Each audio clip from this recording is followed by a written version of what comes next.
Buen día, profe. Bueno, Carolina se arrepintió. Vamos a, ya estamos con 35, 36. Vamos a empezar así, porque no los quiero retrasar tampoco a ustedes. Voy después hoy o mañana voy a hacer un control entre los que están en el listado que me pasó la facultad, el listado oficial, y los que están en el Classroom, bien digo, para ver si hay alguna diferencia, para que podamos solucionar el problema. De todas maneras, hasta antes de la finalización del curso, no van a tener problemas. Yo les voy a tomar los parciales, aunque no figuren en ninguna de los dos listados, que deberían ser que tener la misma gente. Aparentemente tenemos entre 66 y 65 en uno y en otro. Puede ser que alguno falte, pero pareciera como que no vamos a tener demasiadas diferencias entre uno y otro y nada que preocuparse. Ahí yo vi que tienen ustedes, mientras esperamos los últimos que vayan entrando y ya alargamos, vi que tienen un mail, un grupo que creó una de las compañeras, que no me acuerdo ahora el nombre de quién fue, y eso me va a servir a mí para que, bueno, hace 24 horas que no tuve internet. Hasta anoche a las 10 de la noche no tuve internet, así que estuve preparando el celular para dar clases por el celular con datos, y ustedes también deben saber que eso es bastante dificultoso, ¿no? Trabajar con un celular, y muchos de ustedes más de una vez, o los compañeros, lo tienen que hacer. Pero bueno, estaba todo preparado para eso. Ustedes, por favor, miren un rato antes, la noche anterior, cualquier mensaje que yo les quiera mandar por alguna dificultad va a estar en el Classroom. Si no, yo voy a agendarme ese mail del grupo, no intervenir con ustedes, porque si no les quito la privacidad. Pero por si tengo que mandarles alguna notificación, algo extraordinario sería, se la puedo mandar por ahí, si les parece. Bueno, profe. Bien, vamos a retomar entonces. ¿Se acuerdan? Esperen que me voy a... Estamos medio flojos de internet, así que si en algún momento veo que me afloja la calidad de internet, quito la imagen, así tenemos más posibilidades de seguir sin problema. La clase pasada, el miércoles, la primera clase, estuvimos viendo, entre otras cosas, la primera parte del programa, que es el derecho administrativo, fuentes del derecho administrativo, qué tipo de actividades regula este derecho administrativo, que es un derecho público, como contraposición a aquel que regula conductas entre privados o tratos entre privados, y lo especial de eso, y a quiénes o en qué caso dentro del Estado, del que hablábamos, de la personalidad del Estado, si tenía doble personalidad o era una sola personalidad que tenía y que comprendía actividades en el ámbito público y en el ámbito privado. Dentro de esa situación que estábamos describiendo, veíamos también que ese Estado que tiene tres funciones o que cumple tres funciones, esas tres funciones son regidas de alguna manera por el derecho administrativo, pero que hay una que es 100% regida por el derecho administrativo, salvo en aquellas contrataciones privadas que haga que también interviene, por eso de la eventual doble personalidad de la que hablábamos. Y que hay una que es 100% que va a regular, y es el objeto principal del derecho administrativo, que es la actividad administrativa. ¿Y quién desarrolla actividad administrativa casi excluyentemente? el Poder Ejecutivo, la función ejecutiva. Mientras que de los otros dos solamente regula situaciones que se produzcan en aquellas actividades administrativas que desarrollen tanto el órgano judicial como el órgano legislativo. Luego habíamos hablado del Estado, de los órganos del Estado, cuando nos referíamos a qué son esos entes estatales, que, vuelvo a decirles, qué es eso de la doble personalidad, por qué llamamos órgano, a qué llamamos órgano, si algunos lo llaman al órgano a lo institucional y una persona que la componen, y otros hablan de que, diciendo que el órgano es la conjunción de la persona con la institución. Es decir, no se entiende que haya un órgano sin una persona que actúe por ella. El órgano solo no puede actuar. Tiene que tener como mínimo, ¿no? Una persona, una organización. Y ahí entramos en el tema de la organización administrativa, de la organización del Estado. Y decíamos que esa organización administrativa, o toda organización, y administrativa no escapa a esto, tiene 4 sustentos fundamentales, que son un elemento activo, las personas que van a organizarse, que van a formar esa organización; un elemento asociativo, la voluntad de esas personas de asociarse, de reunirse para cumplir una determinada finalidad. La coordinación es fundamental, la coordinación. ¿Por qué? Porque una organización no funcionaría si cada uno hace lo que quiere y cada uno tira para un lado distinto. Entonces, tienen que estar coordinadas las actividades, los puestos de trabajo, es decir, tiene que haber dentro de esa organización todo un orden en todo sentido para que esa organización funcione o pueda desarrollarse. Y habíamos visto el último elemento, el teleológico, de lo que es una organización en general, ¿no? Eso sirve para cualquier organización, nosotros lo estamos usando para una organización administrativa. El elemento teleológico. El elemento teleológico es la finalidad. ¿Para qué se reúnen? ¿Para qué se organizan? Toda organización tiene una finalidad. No existe una organización sin una finalidad, sin ver qué persiguen, qué fines van a perseguir, para qué se crea, para qué se lleva adelante una organización.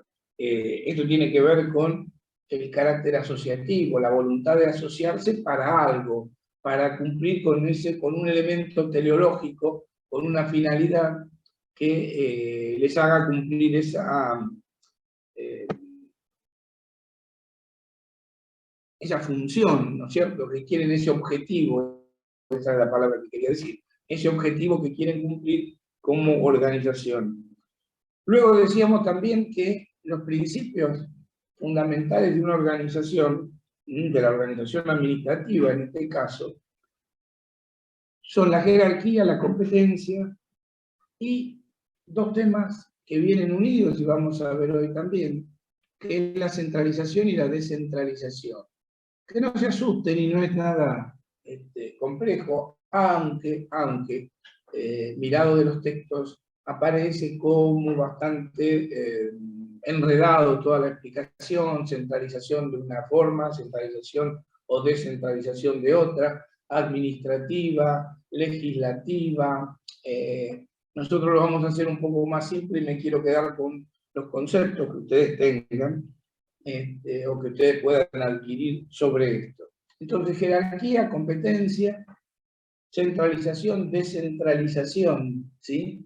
Vamos a ver qué son los principios jurídicos fundamentales. Y nosotros vimos ya algunos de esos. Vimos la competencia, hablamos de la competencia, ¿sí? Hablamos qué es eso de la atribución, ya sea a un órgano o a las personas que se desarrollan y que llevan adelante esa competencia dentro de ese órgano. Esa competencia a la cual nosotros nos referimos es un conjunto, en definitiva, un conjunto de atribuciones que están, de alguna manera, le corresponden a los órganos y a los sujetos públicos estatales. Es una aptitud, algunos dicen es una aptitud de obrar, es decir, es una posibilidad, una capacidad de actuar, de obrar, que tiene alguien y que no tiene otro, que no tiene esa competencia. Es una capacidad legal, le dicen también, ¿sí? La aptitud legal para ejercer dichas potestades y ser titular de ellas. Si el órgano tiene una determinada competencia, ese órgano tiene aptitud para desarrollar esas competencias. ¿Quiénes las van a desarrollar por el órgano, para que el órgano las pueda llevar adelante? Bueno, las personas que están orgánicamente establecidas dentro de ese órgano, organizadas dentro de ese órgano, con aquello que decíamos, el elemento activo, las personas, el elemento asociativo, ¿para qué? El elemento de coordinación. Ninguna organización funciona, vuelvo a decirle, sin coordinación, sin que haya una planificación, por llamarla y darle un sinónimo. Y el elemento teleológico, ¿qué finalidad persigue? Dentro del Estado, dentro de la administración pública, dentro del Estado que estamos estudiando y de la función ejecutiva, esta finalidad tiene que ver con la división de las múltiples tareas que tiene el Poder Ejecutivo, ¿sí? Para cumplir ese rol, esa función, ese poder, como lo llama hasta la Constitución, lo llama así, que el Estado le ha concedido al gobierno de turno. Por lo tanto, esa función que desarrolla no se limita, uno dice es el poder de administrar, claro, pero el poder de administrar no se limita simplemente a una cuestión de sentarse y dar órdenes para un lado y para otro, y una cuestión simple, sino que es absolutamente compleja. Y cuando uno ve un organigrama de un ente estatal, no digo ya del Estado Nacional, por ejemplo, porque no nos alcanzarían hojas y hojas para hacer un organigrama donde figure todo. Pero ustedes imaginen que desde la figura de aquel que ejerce aquel o aquella que ejerce la primera magistratura de la nación, es decir, presidente o presidenta, a partir de ahí se desgrana, viene ampliándose la pirámide, él es la punta, él o ella es la punta de la pirámide. Y para abajo se va ensanchando de manera tal que no tenemos ni idea. ¿Vieron cuando se habla de la superpoblación en la administración, cuando se habla del déficit, y se habla de reducir la administración pública, reducir los entes, que trae un costo terrible, obviamente, en cuestiones de trabajo y de gente que quedaría desocupada, o sea que no es tan fácil tomar una decisión de ese tipo. Pero cuando se habla de eso, se está hablando de cómo esa punta de la pirámide empieza a ensancharse hasta llegar a una base que, si tomamos en cuenta desde esa base para arriba, no tenemos idea, no podemos tener idea de cuántos organismos la componen, de cuántos sectores la componen, de cuántas personas trabajan en ella para una actividad que, como lo dice la Constitución, el Poder Ejecutivo es unipersonal. Ustedes pueden creer que el Poder Ejecutivo, cualquiera sea el genio o la genia que le toque, y digo genio entre comillas, obviamente, tomar a su cargo, tener a su cargo el Poder Ejecutivo, puede conocer de medicina, puede conocer de derecho, puede conocer de economía, puede conocer de trabajo y acción social, puede conocer de todos los temas que hoy día desarrollamos o desarrolla en un Estado moderno, o necesitará colaboradores. Claro, necesitará colaboradores. Primero y fundamental va a necesitar colaboradores, que el primer colaborador es el que funciona en la jefatura de gabinete, porque ese es el que le hace de filtro. el presidente o la presidenta ordena determinadas cuestiones y el que le hace de filtro es el jefe de gabinete, que baja las órdenes a los ministerios, a los ministros, y que recibe de ellos las novedades, y cuando necesita pasárselas al Ejecutivo, lo hace. Me pregunta Sol, a ver si llegó. Borda Alejandra, ¿me ponés de nuevo? Profe, no, avisaron por el grupo dos compañeras que no pudieron estar en clase porque una tenía que ir a hacer unos trámites y otra tenía que llevar a su hermana al médico. Y pidieron Sí, que avisara. no, que se queden tranquilas, sin ningún problema, gracias. Les decía, a partir de la necesidad de que cuente con expertos en determinada cuestión, cada ministro conoce el área que va a hacer cargo. Hay una ley de ministerios creada y que se modifica gobierno a gobierno y a veces dentro del mismo gobierno, que es el que tiene que llevar adelante el Estado, cumplir la función del Estado. Se modifica esa ley y se ponen 8 ministerios, 20 ministerios, 15 ministerios. ¿Está bien o está mal? No. Está acorde, o debería estar acorde a lo que quiere lograr ese gobierno que está actuando en ese momento, y decide ampliar o limitar los ministerios, la cantidad de colaboradores directos que son los ministros. Ahora, a partir de ahí, viene el viceministro, vienen los distintos tipos de secretarios, los directores, los subdirectores, bueno, y se va ensanchando. Yo les digo de manera inimaginable, porque en verdad es muy difícil comprender o aprender imaginándolo cuán grande es el Estado. Y cuando me refiero al Estado, me refiero al Estado nacional y me refiero a los estados provinciales. Fíjense que en determinadas provincias de nuestro país, el mayor empleo está dado por el Estado o por los estados provinciales. Es decir, la mayor cantidad de gente trabaja en el Estado, porque no hay trabajo privado, porque hay poco trabajo privado, por lo tanto trabaja en el Estado. ¿Para qué sirve esto? Para ensanchar esa pirámide que decíamos o que hablábamos recién.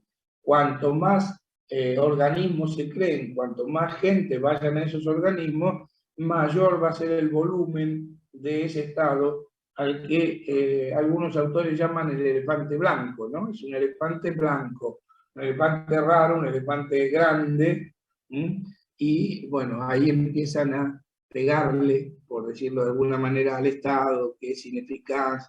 En realidad, el Estado lo hace ineficaz o eficaz cada uno de los gobiernos que pasan, porque el Estado se maneja a través, cumple las funciones de ese Estado al que nosotros le hemos dado poder. Él lo ha dividido en 3, y ellos son los que deben cumplir las funciones para los cuales en la mayoría de los casos han sido elegidos por nosotros. Entonces decíamos que esos eran los principios jurídicos, que dijimos que era la competencia. Hablamos de la división de la competencia, la clasificación de la competencia, en razón del grado, del grado que era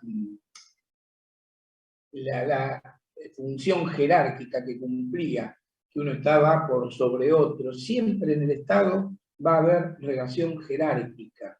Es un principio tan básico, tan fundamental, que no podría existir la organización estatal o una organización dentro del Estado sin que funcione la jerarquía. ¿Por qué? Porque dentro de esa organización que decíamos, y de la coordinación de ese elemento activo que tenemos, necesitamos darle un orden de jerarquías, alguien que ordene y alguien que cumpla, para resumir, ¿no es cierto? Dentro de eso, alguien que ordene y alguien que cumpla, encontramos muchas variantes. Encontramos, vuelvo a decirle, un director, un subdirector, un jefe de departamento, un subjefe de departamento, un jefe de división, un subjefe de división, cada uno con su gente, cada uno con su grupo de personas que trabajan para él, no para él, perdón, dentro de esa esa competencia, de ese órgano que tiene esa competencia, para llevarla a cabo. Nosotros vimos la vocación, vimos la delegación, vimos cuándo es posible subdelegar.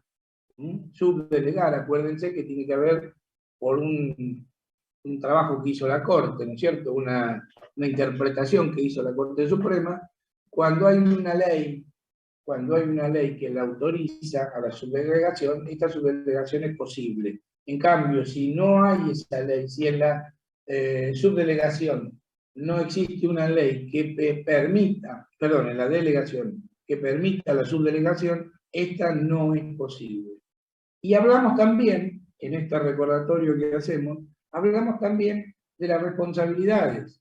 ¿Quién tiene la responsabilidad cuando hay vocación o cuando hay delegación? No quiero entrar otra vez en el tema porque nos va a llevar demasiado tiempo y no lo tenemos. Quiero entrar sí en la jerarquía, en qué es la jerarquía y en qué efectos produce esto de la jerarquía que yo les comento que es tan importante dentro de la administración pública. La jerarquía, dice algunos, es un conjunto de órganos armónicamente subordinados y coordinados. Y acá encontramos aquello que decíamos cuando hablamos de la organización y los elementos de la organización. Fíjense, la coordinación, la asociación, acá conjunto de órganos. Ese conjunto de órganos que está dentro de una persona jurídica, constituye la relación entre todos aquellos organismos que están dentro de una misma persona jurídica. Dentro de una misma persona jurídica es aquella que tiene identidad propia, no que está metida en otra. Por ejemplo, si hablamos de departamentos, divisiones que están dentro del Ministerio de Trabajo, bueno, esos departamentos del Ministerio no tienen personería jurídica, sino que lo que tiene, quien la tiene, es el Ministerio, que es la cabeza de esa organización. ¿Y qué efecto tiene esta jerarquía? Que algún autor dice, esto no lo estudien de memoria, yo les pido, entiéndanlo, ¿no? Algún autor, respecto de la jerarquía, dice que es una relación jurídica administrativa interna, que vincula, que relaciona entre sí a los órganos. Piensen en esto, no vayan pensándolo. A los órganos de la administración mediante poderes de subordinación. Y entiendan eso, para asegurar una unidad de acción. Entonces, ¿qué es lo que me está diciendo este concepto? Que elegimos uno entre varios, todos los que puedan, los autores con pequeñas diferencias, a veces se cree que son conceptos diferentes, pero lo dicen de otra manera y es lo mismo. Acá lo que hace es, o lo que otorga esa jerarquía, es poderes, o debe haber, poderes de subordinación. Siempre que haya jerarquía, debe haber superior jerárquico e inferior jerárquico. Entonces, el poder jerárquico solamente va a funcionar cuando haya centralización o desconcentración o delegación.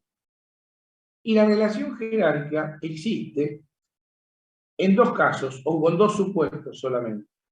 Cuando haya superioridad de grado en la línea de competencia, es decir, cuando haya, como les decía, un jefe de departamento, un subjefe de departamento, un jefe de división, los empleados con distintas categorías y cargos que pueden tener dentro de esa dependencia, y cada uno de ellos está conectado con una liñita entre cada uno de ellos. Esa liñita, imaginaria obviamente, esa liñita es la relación jerárquica. El que está más arriba en ese diagrama es el que tiene poder sobre el que está más abajo. ¿Y poder para qué? ¿Para qué le sirve la jerarquía a un superior jerárquico? Y la jerarquía le sirve para dirigir la actividad del inferior. Dirige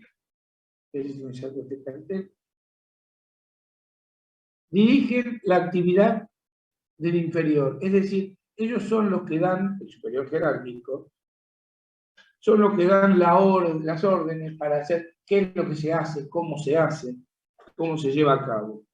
También el poder jerárquico o la jerarquía le da poder para vigilar, para controlar. ¿Cómo lo hace? ¿Cómo controla? ¿Cómo ejerce esa jerarquía? Bueno, pidiéndoles informes, pidiéndoles rendición de cuentas de lo que están haciendo, pidiéndoles inventarios de la tarea que se les fue encargando, con los famosos controles de gestión que fueron muy populares en otra época. No sé si ahora en la administración están haciendo, pero pueden llamarse de otra manera, pero son informes que periódicamente, según lo determine cada organismo, cada 15 días, cada 30 días, cada bimestre, los empleados tienen que pasarle a su superior jerárquico para contarles en esos controles de gestión cómo van cada uno de los expedientes que tienen a su cargo. Es decir, qué progresos se hicieron o por qué no se progresó, o qué se está buscando o qué se está esperando. A veces se manda pedido de informe a algún lugar y no llegó, entonces en ese control de gestión se pondrá que aún esperando la contestación de la secretaría tal a la que se ha pedido información. Pero eso es el poder de vigilar y controlar al inferior jerárquico. Todo esto lo da la superioridad, la jerarquía, que se reconoce como una escalera. El superior jerárquico está arriba, y después viene el inferior jerárquico, pero el inferior jerárquico, y acá van a hacer una ensalada con esto, el superior jerárquico del inmediatamente inferior jerárquico, ¿sí? Pasa a ser, el inferior jerárquico, pasa a ser superior jerárquico del que está más abajo. Y ese, además de ser inferior jerárquico del que está arriba, pasa a ser superior jerárquico de otros que hay abajo. Entonces, es una relación que se va trazando una línea desde arriba hacia abajo con facultades que están otorgadas, de alguna manera coordinadas, de alguna manera no, coordinadas, para que las vayan desarrollando en distintas instancias, en distintas situaciones dentro de ese mismo órgano. Y ordenadamente, por eso están coordinadas, ordenadamente. Lo que hace un sector no lo hace el otro, aunque estén dentro de la misma gran competencia que tienen. La competencia en la tarea en un ministerio de salud, por ejemplo, si bajamos, y esto es un ejemplo muy burdo que les doy, si bajamos en ese Ministerio de Salud y vamos al viceministro, o vamos más abajo aún todavía, vamos a ver que hay departamentos o secretarías que se ocupan, por ejemplo, en esta época, de vacunación, otras que se ocupan de campañas contra determinadas enfermedades, pandemias endémicas del país, otra que se ocupa de control de las instituciones hospitalarias, otra que todas tienen la misma competencia. ¿Cuál es la competencia? La gran competencia, la gran función, la salud. Por eso pertenecen al Ministerio de Salud. Y dentro de ese ministerio, todas las tareas que deberían desarrollar, las van dividiendo para desarrollarlas de una manera aceptable, de una manera posible, porque así como el presidente, el titular del Ejecutivo no puede con todo, tampoco un ministro puede con todo lo que atañe a su ministerio, más allá de que se encargue de dar las órdenes siguiendo las disposiciones del presidente, de quien está a cargo del Ejecutivo. Otro de los efectos de esta relación jerárquica es, como vimos, abocarse y delegar. Abocarse es tomar la competencia de un inferior y desarrollar él la tarea que estaba desarrollando el inferior, en un caso específico. La otra, delegar, pasarle al inferior cuando quiera una tarea. Además, la jerarquía le da la posibilidad al superior jerárquico de resolver conflictos. Los conflictos interorgánicos, aquellos que se crean dentro de la misma esfera.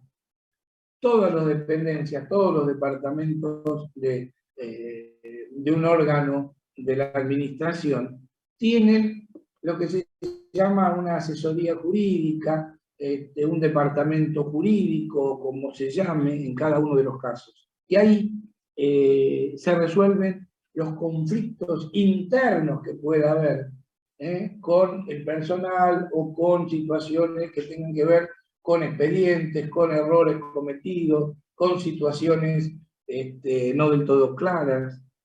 Entonces, la resolución de conflictos también es una facultad que nace de ese poder jerárquico. Y además puede ser en algún caso la designación de funcionarios, que esto ya vamos a ver cuando veamos empleados públicos, que en realidad la designación de funcionarios, en este caso la relación jerárquica le da facultad de designar funcionarios de manera no permanente, no de planta, sino puede ser designar algún funcionario contratado, por un contrato temporal solamente. Esto, los órganos superiores y la jerarquía, está en el decreto 1759 del año 72, que es el decreto reglamentario de la ley que yo le mandé las dos cosas, le subí las dos cosas, que es la ley de procedimiento administrativo y el decreto reglamentario. Ahí van a encontrar algunas cositas, como cuando veamos acto administrativo, también vamos a encontrar ahí los elementos del acto administrativo, que es un tema que me interesa mucho que ustedes lo entiendan, que yo pueda explicárselos bien para que ustedes lo entiendan, porque es muy importante. Respecto de la organización administrativa, nos queda hablar de la centralización, nos queda poquito tiempo. Cuando un Estado se centraliza o dice que actúa de forma centralizada, es porque las facultades de decisión están reunidas en los órganos superiores de la administración. Y cuando habla de descentralización, por supuesto, es todo lo contrario. La descentralización es que la competencia que tiene asignada se le otorga a un nuevo ente separado de la administración central y dotado de personería jurídica, es decir, es otra persona distinta. Eso cuando hay centralización, descentralización. Eso lo vamos a ver mucho, o lo vemos mucho, en todas las actividades. Fíjense que todos los organismos, el PAMI, los organismos judiciales, tienden a la descentralización, es decir, llevarle a aquellos que lo necesitan, a aquellos que utilizan esos servicios que brinda ese organismo, llevárselos al lugar, por lo menos más cerca del lugar donde viven, y no como estaba antes, que estaban centralizados en un solo lugar, por ejemplo, en Capital Federal, obviamente la mayoría estaba allá, y que cada vez que tenían que hacer un trámite, tenían que viajar a Capital Federal. Lo mismo pasa con la materia judicial. Antes los tribunales estaban en un órgano central, que era el departamento judicial, era la base o el centro del departamento judicial. Ahora hay juzgados, fiscalías descentralizadas por todo el ámbito de la provincia de Buenos Aires, para que la gente pueda tener acceso a la justicia en forma más cercana, tenerla más cerca, porque si no, la justicia se transformaba en una utopía. Se me va a cortar ahora, volvemos en -10, volvemos 9 menos 10, para continuar con esto. Lo primero que voy a hacer es preguntarles si tienen alguna duda de esto, ¿sí? -10 nos encontramos de nuevo. ¿Tiene frío, Natalia? Aprovechá a ponerte algo encima. Nos vemos en 10 minutos, ¿sí?